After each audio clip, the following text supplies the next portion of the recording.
बारामतीमध्ये अजित पवार यांच्यासह 5 जणांचा विमान अपघातात मृत्यू। सभेला जात असताना अजित पवारांचं विमान लँडिंग करताना कोसळलं। दादांच्या अकाली एक्झिटनं महाराष्ट्र हळहळला।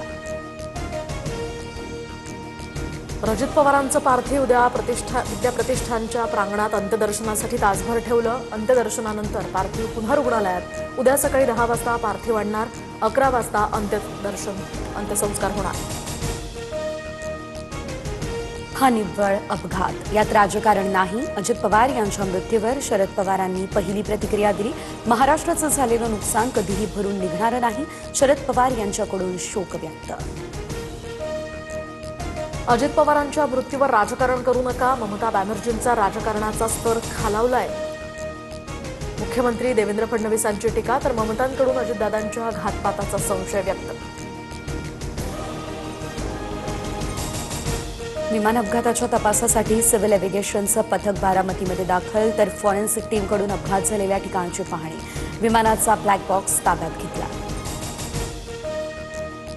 अजित पवारांच्या विमान अपघाताची दृश्य सीसीटीव्ही कॅमेऱ्यात कैद। अपघातावेळी अजित पवार, सुरक्षा रक्षक विदित जाधव, क्रू मेंबर पिंकी माळीसह कॅप्टन सुमित कपूर आणि शामुंडी पाठकही विमानात होते। काळाचं बोलावणं आलं तर जावंच लागतं। अजित पवारांचं 4 दिवसांआधी सभेतलं हे वक्तव्य। हयातीत असताना विकास करणं महत्त्वाचं, दादांचं विधान चर्चेत।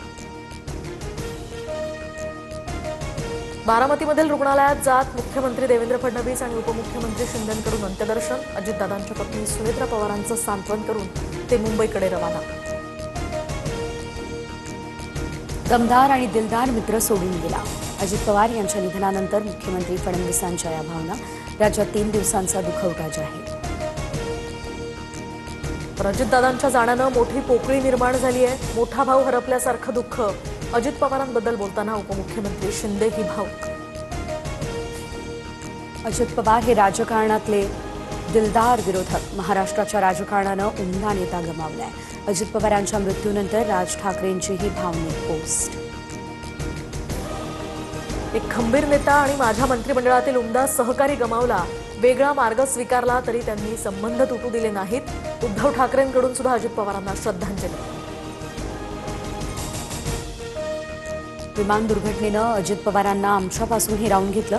पंतप्रधान मोदींकडून अजितदादांना श्रद्धांजली। शरद पवारांना फोन करत सांत्वन केलं। तर महाराष्ट्राचा लाडका दादा गेला, बोलायला शब्द नाहीत। अजित पवारांवर बोलताना छगन भुजबळ गहिवरले।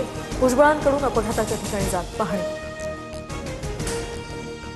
अजित पवारांनी कधी वडिलांची कमतरता भासू दिली नाही। अजित पवारांबद्दल बोलताना धनंजय मुंडेंना अश्रू अनावर।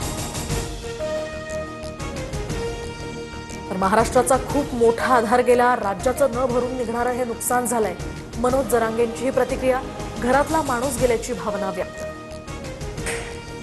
अजित पवार यांच्या अपघाती मृत्यूनंतर नेत्यांसह कार्यकर्त्यांना अश्रू अनावर। ज्यांच्या जीवावर आम्ही राजकारण केलं ते दादाच आम्हाला सोडून गेले। हसन मुश्रीफ भावुक। पवार कुटुंबाचा वारसा, खरी ताकद पुढे घेऊन जाण्याची क्षमता अजित पवारांमध्येच होती। सर्वात मोठी हानी पवार कुटुंबियांची झाली आहे। जितेंद्र आव्हाडांची प्रतिक्रिया। अजित पवार यांच्या मृत्यूनंतर प्रियंका गांधी यांच्याकडून श्रद्धांजली। अजित पवारांच्या जाण्यानं पूर्ण महाराष्ट्र दुःखी। वर्षा गायकवाड यांच्याकडून या भावना व्यक्त। अपघात झालेल्या विमानाचा घिरट्या घालतानाचा व्हिडिओ समोर। व्हिडिओ जळगाव सुपे या गावातील एका मुलीनं मोबाईलमध्ये शूट केल्याची माहिती। तर काही वेळातच विमानाचा अपघात झाल्याचंही वृत्त। अजित पवारांचं विमान खाली कोसळलं, त्यानंतर 4 ते 5 वेळा अतिशय मोठे स्फोट झाले। खरखर आवाज झाला आणि विमान अचानक खाली कोसळलं। स्थानिक नागरिकांनी ही माहिती दिली। अजित पवारांच्या अपघाती मृत्यूनंतर उद्या संसदेत शोकसभा। संसदेत अजित पवारांना श्रद्धांजली अर्पण केली जाणार।